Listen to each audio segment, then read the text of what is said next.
압도적 재미 매불쇼. 자, 아주 재밌는 코너로 세간에 알려져 있죠. 오늘은 근데 네. 더 재밌습니다. 아, 그래요? 예. 기대됩니다. 과학 이야기 지금 출발합니다. 이건 왜 이럴까? 엑소님 어서 오시고요. 네, 반갑습니다. 네, 자 그리고 이분은 처음으로 함께하는 분으로 알려져 있습니다. 성균관대 생명과학과 교수님이야. 어려 보이는데. 저도 어려 보여. 대학생 나는 그 줄 알았어요. 대학생인 줄 알았는데 네. 교수님이래. 그래요? 이대한 교수님 어서 오십시오. 네, 반갑습니다. 네, 교수 맞아요? 네, 맞습니다. 와, 뭐 학생이랑 구별이 안 가겠어요. 감사합니다. 아, 네. 막 조기 졸업하고서 막 영재 코스 밟아서 되셨나 보네. 네. 천재 소년이었다고 합니다. 네. 네, 알겠습니다. 자, 오늘 교수님 어떤 내용 갖고 오셨습니까? 네, 그 저출생 문제가 뭐 이제는 문제라고 하기도 무색할 정도로 되게 오래된 문제가 됐는데 그렇습니다. 그래도 이 심각한 문제, 오래됐다고 안 심각해진 건 아니니까 이 심각한 네. 문제를 과학으로 한번 풀어보고 싶어서 오, 나왔습니다. 이게 과학으로 풀려 이게? 이거 사회 문제 같은데. 이거는 정책으로 풀어야 되는 거 아닌가 싶은데요. 네, 풀어보세요. 지금부터 바로 지금 풀어봐요. 우리는 그냥 모범생들이 아니에요. 맨날 네. 모범생들이랑 만나가지고 시간이 없습니다. 시간 없어요. 빨리 나와야 됩니다. 네. 우리는 바로 그냥 교수 그냥 배신합니다. 바로바로 가세요. 생물에게 제일 중요한 결정 중 하나는 인간뿐만 아니라 모든 생물에게 애를 낳을 것인가 말 것인가, 그쵸. 낳으면 언제 낳을 것인가, 네. 낳으면 몇 마리나 낳을 것인가 이런 네. 것들이 중요한 문제라고 할 수 있겠는데요. 네. 당연히 열악한 환경에서 이 인간뿐만 아니라 다른 생물들도 이렇게 생식을 조절하는 그런 현상이 이제 네? 일반적으로 이제 아니, 많이 관찰됩니다. 아니 인간이야 어떤 의식적으로 그거를 조절하는데 네. 다른 생명체에서도 그걸 조절한다고요? 생명체도 뭐 집 못 구하고 물가 오르고 그러면 막 애를 안 놓고 그러나요? 그런 경우들이 이제 많이 보고 되는 거죠. 그러니까 밥이 없으면 네. 이제 다음에 낳는 자손 숫자를 줄이거나 아. 왜냐하면 생각해봤을 때 환경이 열악하면 무턱대고 자손을 낳으면 네. 걔네들이 죽을 확률이 높잖아요. 그렇죠. 아, 콘돔이 있어요, 걔네들? 정관 수술 있어요? 훅 들어오시네요. 예, 예. 그런 게 있었으면 뭐 네, 아니 예. 성균관대 교수님이라서 그런 콘돔이란 이런 것들은 당할 수 있습니다. 유교 자제해 주세요. 아, 자제해야 돼. 아니, 근데 먹이가 있고 없고를 어떻게 본인들이 어떻게 판단하나? 그것도 신기하네. 예를 들면 먹이에서 나는 냄새 뭐 이런 아. 것들이 야, 아니면 너무 신기한데? 먹이를 먹었을 때 배가 부름 이런 것들을 느끼기 때문에 어. 그 제가 연구하는 예쁜 꼬마 선충, 제가 이제 작은 제 동물들을 많이 연구하는데 예쁜 꼬마 선충이나 초파리 같은 데들도 환경을 판단해서 이 자손의 숫자를 조절한다는 것이 이제 잘 네. 알려져 있습니다. 증명을 해주세요. 네, 그래서 이제 먼저 예쁜 꼬마 선충 얘기를 해드리면요, 이 예쁜 네. 꼬마 선충 같은 경우서 알에서 깨어나자마자 여기가 먹고 살만한 곳인가를 판단합니다. 아래서 깨어나자마자 알에서 깨어나서 새끼일 때 가장 이제 프레시한 새끼일 때 네. 금리는 어떻고 물가는 어떻고 네, 이런 뭐 걸 판단한다는 그런 걸 다 거죠. 판단한 거죠. 그리고 어. 경쟁까지 판단합니다. 내 경쟁자들이 얼마나 있지 이런 것까지 판단해서 네. 살만하다라고 하면 네. 생식을 하러 이제 달립니다. 그래서 3일이면 다 어른이 돼가지고 새끼를 수백 마리를 낳아요. 근데 태어났는데 이게 심상치 않다. 아, 야 여기서 네, 못 살겠다. 먹고 살기 힘들다. 옆에 그러면 막 차은우 있고 막 강동원 씨 있고 이러면 뭐 그러면 지금 이 뭐예요, 이 사진은? 이게 예쁜 꼬마 순충 네. 말이에요. 어떤 게 왼쪽이 그래서 오른쪽이? 왼쪽 이제 갓 태어난 이제 새끼들이 아, 이제 새끼고. 그 굶었을 때 모습이고요. 네. 근데 오른쪽이 이제 제가 오늘 얘기하려고 한 특별한 이제 상태인데 네. 얘네들이 상태가 안 좋다고 싶으면 그 생식을 하는 발생을 택하는 대신에 오른쪽에 보이는 다워라고 불리는 특별한 상태로 변신을 합니다. 그래서 이 다워가 되면요, 밥을 일단 안 먹어요. 입이 막혀서 그냥 밥을 안 먹고요. 아, 실제로 막히는 거예요? 네, 실제로 물리적으로 목구멍이 막혀요. 아, 막혀요. 네. 와. 그래서 원래 벌레가 평소에 이렇게 입을 오물오물 거리면서 이렇게 그 세균을 먹고 다니는데 저 시기가 되면 입이랑 목구멍이 막혀서 밥을 안 먹는데 밥을 안 먹지만 수명은 몇 배로 늘어납니다. 그래서 보통 예쁜 꼬마 선충 한 달 사는데요. 네. 쟤는 한 4-5달, 뭐 혹은 막 6개월까지 산다는 보고가 있을 정도로 자발적으로 간헐적 단식 이런 걸 하는 거네요. 그렇죠. 어. 네. 그러니까 자손은 못 낳지만 네.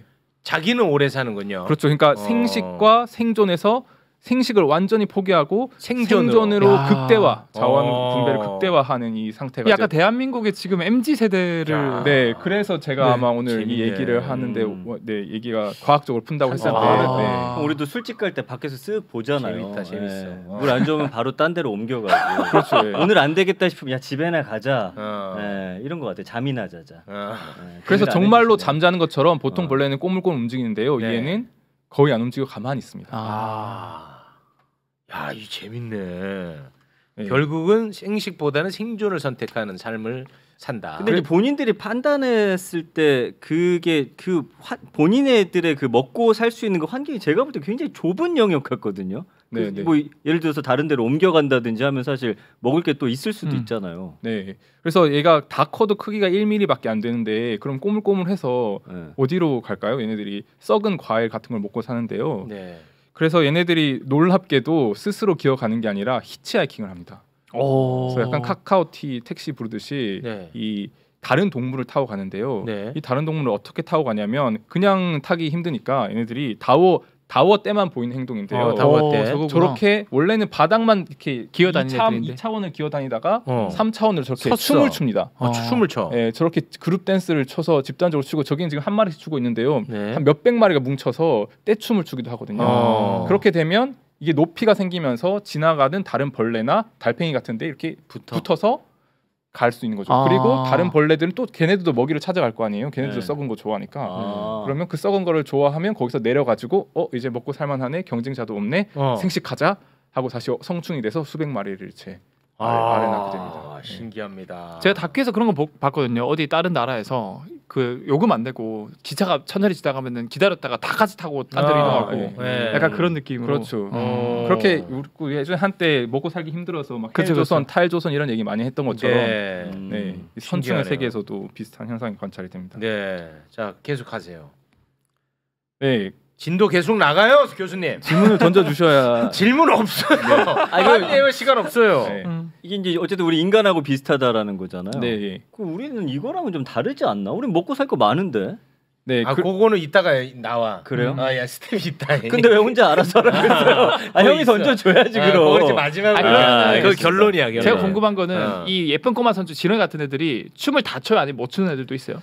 그래서 제가 관찰해 본 바로는 거의 대부분 춤을 추고요. 춤을 안 추고 점프를 하는 애도 있습니다.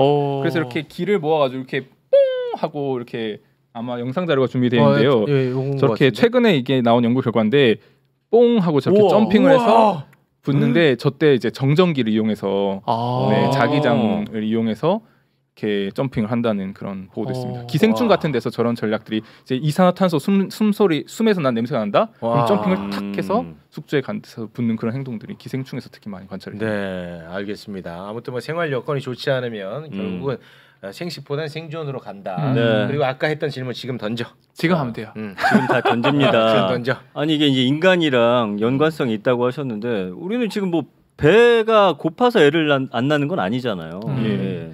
그래서 사실은 이 인구 문제라고 하는 것이 인간에게만 한정된 문제가 아니라 모든 생물 집단의 어떤 성장과 또 죽음 혹은 소멸 이런 것들에 관련돼서도 이 학문 분야가 있는데요. 그 분야를 개체군 생태학이라고 합니다. 그래서 이 개체군 생태학에서 주요 관심사가 얼마나 태어나고 얼마나 죽느냐. 그런데 개체군 생태학을 다 이야기하기는 오늘 장 시간이 없으니까 핵심 개념이 K입니다. K. 우리가 좋아하는 K.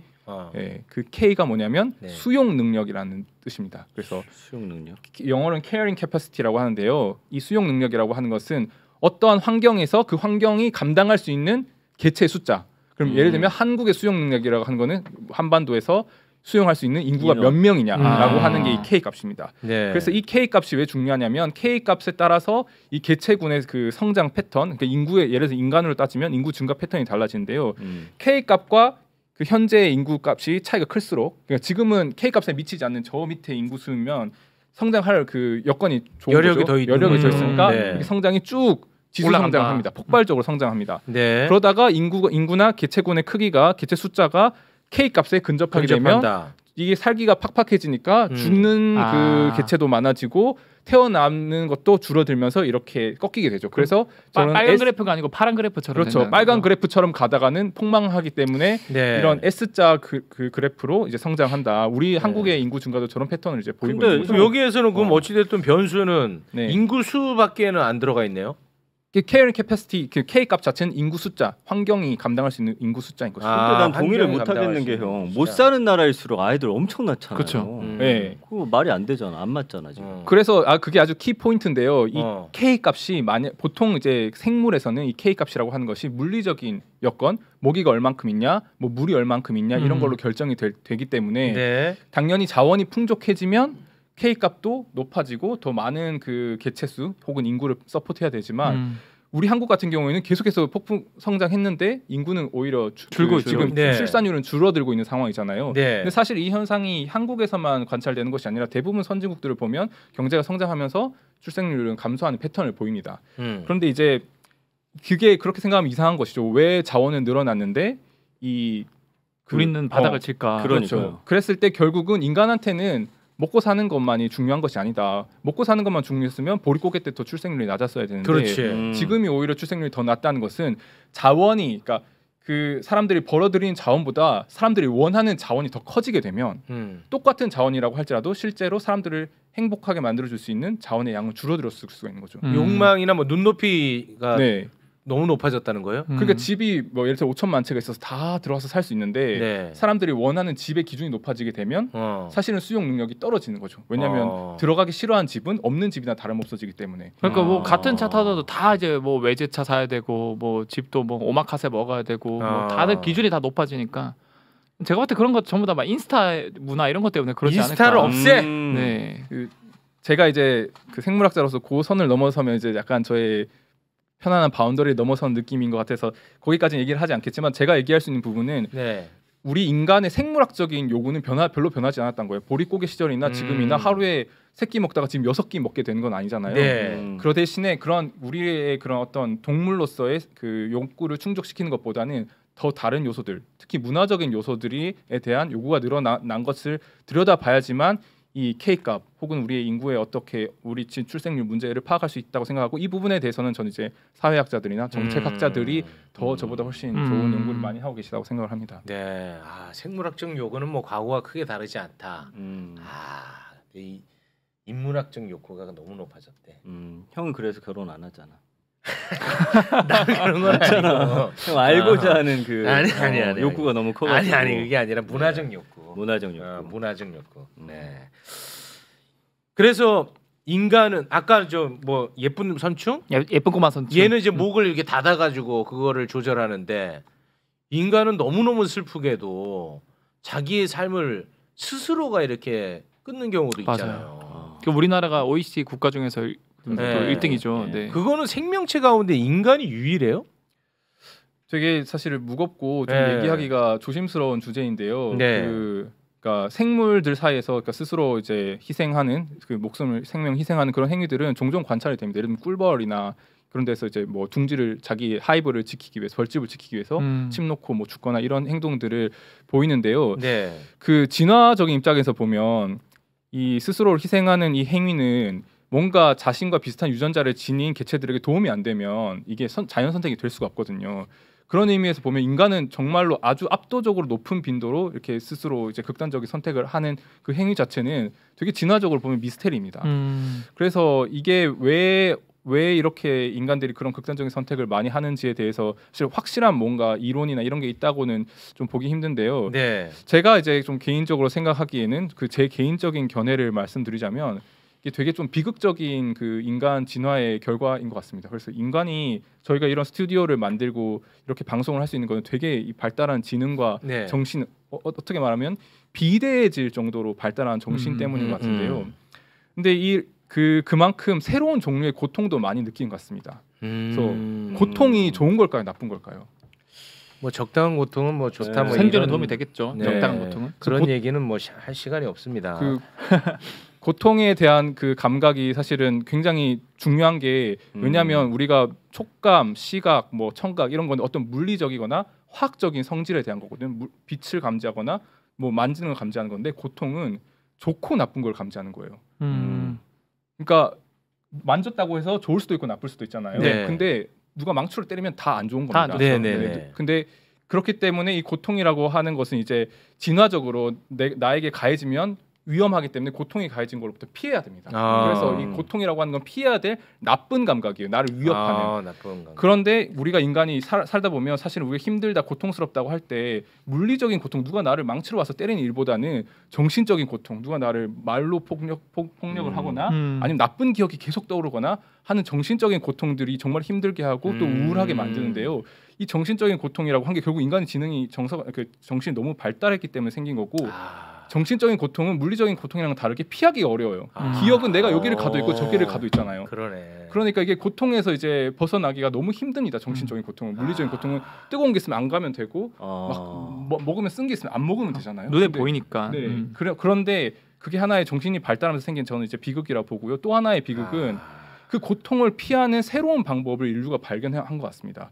그래서 사실 고통에 대해서 제일 많이 연구한 사람 중 한 명이 이제 석가모니고 부처님이라고 생각을 하는데 저는 불자는 아니지만 그분이 이제 고통을 막 겪으면서 여러 가지 고통을 겪으면서 이제 수행을 하시고 깨달음을 얻었을 때 그 고통이 결국 어디서 오는 거냐?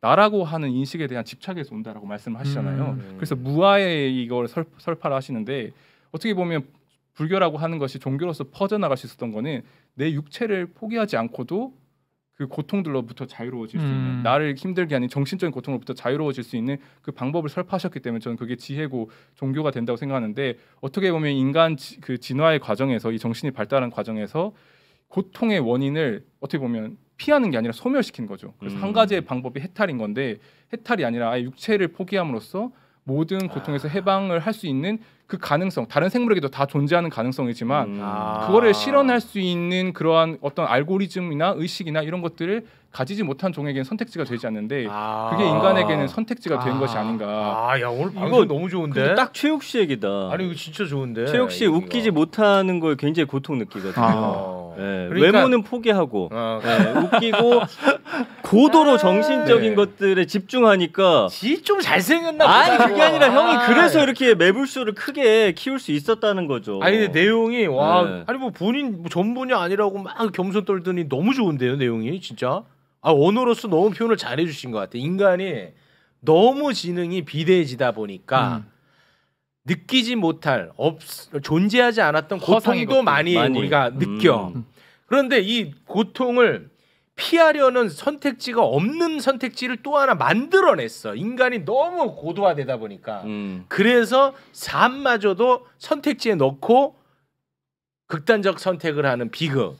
와, 이 사람 아주 교수답네. 와, 너무 좋은데 내용. 네, 너무 제가 그 무거운 얘기를 하면서 그 가볍게 얘기한 건 아닌가 싶은데 그 되게 비극적인 거죠. 사실은 인간이 지능이 되게 똑똑하고 정신이 발달한 게 마치 우리가 더 우월한 동물이고 더 우월한 종족인 것처럼 생각을 하게끔 착각하게끔 하는 그 근거 중 하나인데요. 사실 우리가 그만큼 정신이 비대해졌기 때문에 정신적인 고통에 너무 시달리고 또 그거를 또 극단적으로 해결하는 그런 현상이 나오면서 어떻게 보면 고통을 회피하는 것은 생존 전략이었거든요. 근데 이제는 고통을 소멸시키려고 하는 새로운 행동 전략이 진화하면서 그 생존이라고 하는 그 궤도에서 이탈하게 된 진화 생물학자로서 보자면 그러한 조금 되게 독특하면서 좀 슬픈 사건이 아닌가. 비극적인 사건이 지난번에도 느꼈는데 과학이랑 철학 이런 다른 장르가 만나면 굉장히 심오해지고 재밌는 것 같아요. 오늘 뭐 좀 깨달았어요? 지금 난리 났어 지금. 지금 무슨 생각해요? 그래서 그래서 사실은 존재하지 않았던 고통. 이것은 우리의 고통이 아니라는 걸 내가 세상에 어떻게 알려줄까? 와, 지금 이런 이타적인 고민을 합니다. 이 와중에도 대단하지 않습니까? 보리수 나무 밑으로 가셔야 되거든요. 좋다 좋아. 교수님은 어떠세요? 교수님은 해탈하신 것 같아요? 자의식이 뭐 과잉이거나 그렇진 않고. 자의식이 과잉이었던 것 같습니다. 그래서 저도 힘든 시기를 겪으면서 좀 내려놓으려고 하고 있는 것 같습니다. 다 고통이 사실은 누가 저를 때리는 게 아니라 제가 스스로 저를 괴롭히는 고통들이 많으니까요. 교수직 사퇴할 의향이 있습니까? 내려놓으세요. 어떤 것을 위해서? 교수. 무엇을 위해서 제가 인류의 제가 뭐 이스라엘 팔레스타인 분쟁을 제가 내려놔서 해결할 수 있으면 진지하네. 티시죠. 진지하네. 절대 내려놓을 수 없다는 다짐같네요. 네네 알겠습니다. 좋은 거. 내용이 진짜 너무 좋지 않아? 좋잖아. 생각할 거리가 많네요. 너무 좋은데. 사실 오늘 준비한 내용은 좀 더 있습니다만 시간이 지금 없습니다. 그래서 이 부분은 다음에 한번 또 기회가 되면은 함께 이야기 나누면 좋을 것 같습니다. 학생들한테 반응이 좋겠습니다. 이런 얘기 합니까? 네, 조심스럽게 합니다. 그렇습니까? 네, 알겠습니다. 우리 엑소님, 네, 준비한 소식을 전해야겠죠. 뭐 선택 사항입니까? 제가 몇 분 내로 끝나면 되나요? 해요. 조금만 해요. 짧게 한번 해볼까요? 네. 사실 지난주에 발표했던 이 노벨상 중에서 물리학상 이야기가 좀 재밌는 결과가 있어서 그랬어요? 네. 짧고 굵게 말씀을 드리자면 사실 우리나라에겐 안타까운 일이지만 이 정밀한 카메라 때문에 이 초당 찍을 수 있는 프레임이 쫙 많이 찍을 수 있으면 정밀하게 볼 수 있지 않습니까? 근데 사실 이 롤러 국가대표 선수가 마지막 결승선 통과할 때 1등한 줄 알고 세레머니에다가 저 발 딱 뻗어가지고 0.01초 차이로 군대를 가게 됐거든요. 군대 얘기를 왜 해? 네, 그래서 저기 참가했던 그 한 분이 아유 참 그래 샴페인 일찍 터뜨리지 말래 했지 내가 너한테 매번. 알겠습니다. 예. 저런 국제 대회, 스포츠 대회, 올림픽이나 이런 데서 잡아내는 그 초는 몇 초 정도까지 잡아내는지 알아요? 0. 몇 초까지? 초는 한 0.001초까지는 본 것 같은데. 맞습니다. 1000분의 1초까지 잡아낼 수 있어요. 둘이.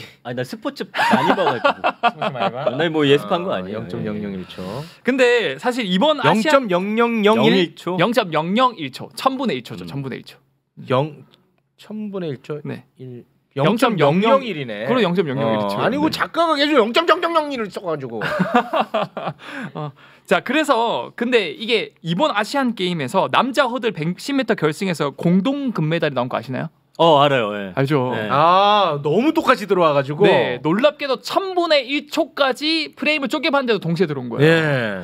그래가지고 이제 오차가 없이 정확하게 들어와서 공동 금메달을 줬는데, 근데 사실 이거 엄격하게 따지면 동시에 들어온 게 아니잖아요. 그렇겠죠. 이거를 만약에 10,000분의 1초 카메라로 찍어봤으면은 그 승패가 갈렸겠죠. 또 이제 10,000분의 1초 차이로 먼저 들어오는 사람이 있을 거예요. 머리카락 한 올이라도. 네. 근데 이게 사실은 지금은 1000분의 1초 카메라만 쓰고 있기 때문에 우리가 못 잡아내는 거고, 뭐 좀 더 부연 설명을 드리자면 우사인 볼트가 100m를 9.5초 만에 주파하지 않습니까? 네. 근데 예를 들어서 우리가 이 초당 10번 찍을 수 있는 프레임으로 우사인 볼트 달리게 하는 걸 보면은 10번의 장면으로 나눠서 볼 수 있잖아요. 네. 그렇겠죠. 근데 만약에 한 번밖에 못 찍는 카메라가 있으면 이 카메라는 사실 우사인 볼트가 달리는 모습을 못 보지 않습니까? 네. 이 말이 뭐냐면 결국 우리가 초당 얼마나 많이 어떤 모습을 찍을 수 있냐에 따라서 굉장히 정밀하게 또는 상세하게 슬로우 모션의 것들을 볼 수 있다라는 거죠. 네. 근데 제가 이걸 왜 굳이 가져왔냐면 이 저번 주에 노벨 물리학상 받은 분이 초당 이제 100경번을 찍을 수 있는 100경? 네. 100경번? 100경이 공이 몇 개 붙는 거야? 그러니까 이게 이제 정자가 아니고 전자의 움직임이나 야 교수님 정자에 웃었어. 야 교수님 정자 좋아하네. 정자 아주 좋아합니다. 교수님. 아까 콘돔에선 자기를 지켰는데 이번에 무너지네. 아니 아까 무슨 뭐 유교 모의였잖아. 정자에 무너지네. 정자에 무너졌어. 성균관대 무너집니다. 네. 죄송합니다, 총장님. 네. 전자의 움직임이나 아니면 빛의 움직임 있잖아요. 그런 것들을 잡아내기 위해서 만든 기술 장비 덕분에 노벨상을 받은 거예요. 네. 그래서 이제 우리가 이런 걸 알려면 좀 단위를 짧게 알아야 되는데요.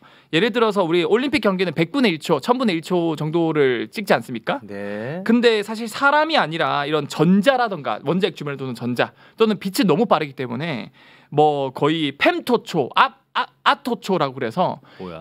저기 보면은 뭐 100분의 1, 1000분의 1이 저 센티밀리고요. 저기 이제 국제 스포츠 대회 다니고요. 네. 빨간 색깔 네모. 네. 그다음 마이크로 나노 피코 넘어서 저 화학할 때 많이 다뤘던 단위입니다. 그렇죠. 화학과 나오셨죠. 예, 10의 마이너스 9승. 그러니까 거의 1초에 10의 15승번을 쪼개야 펨토초가 되고요. 10의 19승을 쪼개야 아토초가 됩니다. 와. 근데 저 정도의 프레임으로 찍으면은 빛이 움직이는 게 보이고 전자가 움직이는 걸 볼 수 있다라는 거예요. 빛이 움직이는 게 보인대. 일단 여러분들이 대단합니다. 잘 생각하셔야 되는 게 네. 빛은 1초에 지구를 7바퀴 반도입니다. 네. 근데 그 움직이는 걸 슬로우 모션으로 볼 수 있다라는 거예요. 와, 말도 안 돼. 그걸 제가 오늘 가져왔어요. 와, 이 말이 돼? 그래서 실제로 그 빛이 1초에 30만 킬로미터로 가기 때문에 얘도 한계 속도를 가지고 있습니다.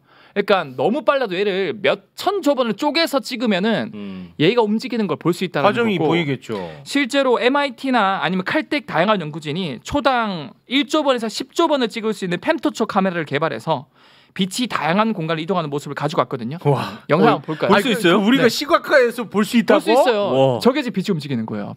코카콜라 병을 지나가는 모습입니다. 와.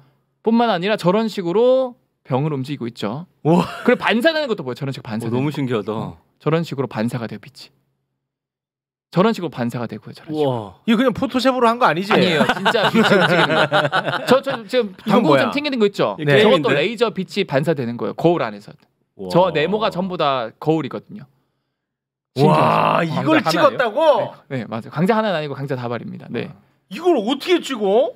그러니까 엄청난 기술이고 이런 기술의 연장선으로 받은 게 이제 노벨 물리학상이었고요. 대단하죠. 와, 이거 뭐 진짜 대단하다. 그럼 이 기술이 이제 앞으로 어디에 활용될 수 있는 거예요? 그래서 이게 어디에 쓸 수 있냐? 뭐 너무 무궁무진한데 그 1차원적으로는 예를 들어서 체육 형님이 제가 볼 수 없는 벽 뒤에 여기 숨어 있다고 생각을 해봐요. 그러니까 벽 뒤에 이렇게 숨어 있으면은 저는 안 보이겠지만 빛을 카메라 앞에 빛을 쏘면은 당연히 다른 쪽에 벽에 부딪혀서 반사돼서 체육 형님이 또 반사돼서 다시 카메라 올 거 아니에요. 그러니까 나는 볼 수 없지만 빛은 체육 형님의 반사돼서 다시 올 거란 말이죠. 네. 근데 중요한 거는 체육 형님이 몸의 형태가 있기 때문에 몸에 부위별로 부딪히는 빛 알갱이들은 각자 시간차를 두고 카메라에 올 다 거란 다르겠죠. 네. 근데 우리는 그걸 감지를 못해요. 워낙 빛이 빠르기 때문에. 하지만 이런 펨토처나 아토처 카메라는 그 차이 시간차를 알기 때문에 그걸 역산하면 이미지화를 할 수 있어요. 그래서 벽 뒤라든가 어디 숨어 있는 공간에 누가 있는지 어떤 형태인지를 볼 수 있다는 거죠. 그래서 그 알갱이 반사 영상을 제가 보시면요, 그 원리를 보면은. 실제로 이거 구현된 겁니다. 이 카메라로 벽이 있고 뒤에 체육 형님이 숨어 있으면요, 빛을 쏘면은 그 빛 알갱이가 날아가서 우리는 볼 수 없지만 얘가 체육 형님의 그림을 그린 거, 몽타주를 직접 가서. 왜냐하면 몸의 부위별로 대박. 반사되어서 오는 시차가 다 다르기 때문에. 다르겠죠. 그럼 이걸 통해서 이 카메라 센싱 기술로 프레임을 쪼개서 시차를 이용해서 3D 이미지화를 할 수 있어요. 저런 식으로. 계산을 해보면 저런 식으로 할 수 있는 비슷하게 거죠. 나오네. 와, 미친다 진짜. 그럼 이런 것들이 상용화되면 어디에 쓸 수 있냐? 숨바꼭질. 이거만 다 잡아낸다. 야, 다 잡아내. 아니 재미없네 그럼. 다 잡아내. 다 잡아낼 수 있죠. 나는 술래 안 해. 노벨상 받은 이 아토 카메라로 펨토 카메라 때야 다 보인다. 이런 것들이 되겠지만 실제로 사각지대에서 우리가 못 봐서 교통사고 나거나 뭐 큰 사고 날 수 있지 않습니까? 뭐 그런 거에서도 쓸 수 있고, 예를 들어서 제가 그 영상을 가지고 왔는데 영상을 틀어주시면 저런 식으로 보이지 않지만 카메라를 이용해서 사각지대 차가 어딘지 볼 수 있어요. 미리. 그러니까 미리 조심하세요. 속도를 줄 수 있겠죠. 또 불이 났을 때 사람이 어디 있는지를 알 수 있어요. 저런 식으로. 그러면 여기 위치에 있구나 해서 소방관이 직접 빠르게 가서 구출할 수도 있겠죠. 용이해지겠네요. 그래서 이게 1차원적으로 뭔가를 할 수 있는 거고, 이런 게 빛의 움직임을 할 수 있는 건데 뿐만 아니라 전자도 정확하게 어디 움직이는지 위치를 또는 파악을 할 수 있거든요. 네. 근데 우리가 사실 쓰는 이 모든 세상의 만물 기술들은 다 사실 전자기력을 매개로 하고 있어요. 네. 그러니까 우주에는 강력, 양력, 중력, 전자기력 4개의 힘이 있는데 인간이 유일하게 컨트롤할 수 있는 힘이 전자기력이에요. 이 전자기력으로 컴퓨터도 켜고 스마트폰도 하고 뭐 TV도 보고 매불쇼도 보는 거거든요. 근데 이게 전자기력을 매개하는 입자가 전자인데 이 전자의 움직임을 우리가 정확하게 보고 컨트롤할 수 있으니까 좀 더 우리가 이거를 발전시킬 수 있고 극단적으로 이제 올릴 수 있는 거예요. 기술의 수준을. 그래서 이런 것들을 측정할 수 있는 도구를 개발한 분들이 이번에 노벨상을 받았고, 그래서 이거를 좀 짧고 굵게 소개를 시켜봤습니다. 이 어떤 원리로 이거를 만들어냈을까, 이 아저씨는? 이 원리가 사실은 빛이라는 게 파장이 있거든요. 파장이. 네. 이 파장이 짧으면 짧을수록 얘가 잘 이거를 캐치를 해요. 마치 프레임처럼. 그래서 이 과학자들은 실제로 굉장히 짧은 파장의 빛을 발견했고, 그 빛이 빠르게 파장을 하니까 그만큼 10조 프레임, 100조 프레임처럼 빠른 프레임으로 쪼개서 세상을 바라볼 수 있는 그런 기술적 토대를 마련한 거죠. 최대한 쉽게 표현을 했을 때 이 정도를 제가 설명드릴 수 있습니다. 저건 좀 어려웠는데 이제 어쨌든 엑소 늘 시간이 없다고 하니까 설명 기술이 늘어나. 짧고 굵고 너무 귀에 쏙쏙 들리게 잘한다고. 요약하잖아. 요약합니다. 시간 많이 줘봐라. 네. 쓸데없는 소리. 중언부언하고. 자를 거 다 잘랐습니다. 네. 손발 다 자르고 몸통만 지금 먹였습니다. 네. 우리 교수님이 엑소 이런데 얘는 왜 나오나? 전혀 아니에요. 강연 기술이 좋아집니다. 여기 나오시면. 야, 오늘 재밌다고 했잖아, 과학 코너. 재밌어요. 맞지? 네. 근데 왜 이렇게 사람 계속 봐줘? 나 이거 진짜 이해를 못하겠어. 미스테리야. 재밌지 않아, 근데? 아니 과학 코너 늘 댓글도 좋고 반응이 좋아요. 그렇죠. 아 근데 진짜 빛이 1초에 7바퀴 받는 데 그거를 우리가 움직이는 걸 그걸 어떻게 봐? 너무 신기하잖아요. 그 우리가 보는 것도 빛에 의해서 볼 텐데. 그렇죠. 그게 어떻게 빛으로 그게 구현이 되는지가 나는 이해가 안 간다고. 그래서 그게 사실 빛이 직접 보이는 건 아니고 거기 다양한 먼지나 부유물을 안에 넣어놨기 때문에 이게 산란되면서 우리 눈에 들어오는 거거든요. 빛이 움직이는 거. 뭐 그런 원리도 짧게 제가 설명을 드렸거든요. 나는 진짜 이거 대단하다. 세상에 정말 똑똑한 사람 많아. 맞아요. 이 사람 남자야? 이거 그 최초로 남성 과학자가 2분이 받았고 여성 과학자가 1분 받았는데 그게 왜 중요한 거야? 이게 이제 5번째로 여성 과학자가 받았다. 이것도 의미가 있죠. 네. 아니, 형 여자면 어떻게 하려고? 또 예뻐 이렇게 물어보려고? 아니 뭐야 그러면? 아니 그냥 이게 물어보는 거야. 그게 왜 궁금하냐고? 아니 근데 저는 이거가 되게 좀 중요하다고 생각해요. 웃을 일이 아닌 게 이게 노벨상에서요, 여러분. 과학 분야에서 여성 과학자가 노벨상을 받은 사례가 거의 없어요. 그래서 물어보는 이번에 거야. 뭐 하나 받았잖아요. 이번에 네, 물리학상에서 네. 받았고요. 예전에 그 유전자가위 받은 분도 노벨상을 받았는데 거의 한 100년 동안 없다가 갑자기 이제 줬다라는 거 그만큼 이제 세상이 이제 평등하게 바뀌어가고 있다라고 볼 수도 있는 거죠. 그거를 지적한 거예요? 한 거야. 그럼 저렇게 물어봐야지. 아니 그래도 거기서 여자야 물어보고 우리 당연히 예뻐 나올 줄 아니까 형이 욕 먹는 거지. 알겠습니다. 시간이 없어서 내가 시간이 없어서. 중간 단계를 다 건너뛰고 질문한 거야. 알겠습니다. 예. 자, 여러분 아무튼 좀 오해 없었으면 좋겠습니다. 네. 자 그러면은 여기서 마무리 짓겠습니다. 오늘 교수님 좋았습니다. 감사합니다. 그 철학과로 전과할 생각 없습니까? 복수 전공이라도. 네, 뭐 하고 싶습니다. 네, 좋더라고요. 받아주실 때 있으면 연락 주십시오. 네, 진지하네. 진지하다. 상경관대 교수님 맞습니다. 네, 진지하죠. 정자 얘기에만 웃어. 다른 거 웃지도 저를 않아. 보고 있는 학생들이 많습니다. 나를 보고 있는 팬들이 더 많소. 우리 아빠도 봅니다. 근데 맨날 정자 얘기하고 내 고추 얘기하고 다 합니다. 우리 가족들이 보고 있어요. 아니 무슨 뭐 본인만 사회생활 합니까? 그러니까 약간 내려놓으셔야 돼요. 끝나고 같이. 알겠습니다. 우리 저 교수님 몇 살이에요? 제 88. 88? 야 저랑 친구인데요. 어리네 나이가. 이거 봐 영재라니까. 영재네. 과학고 1년 만에 졸업하고 이런 거. 무슨 뭐 조기 졸업하고 그렇게 했어요? 뭐 그런 거 다 했죠. 거봐. 그런 거 다 했대. 이럴 줄 알았어. 싸가지 없이 말하네. 아니 한참 어린데 인생 다 산 것처럼 우리한테 말이야. 인생 가르치고.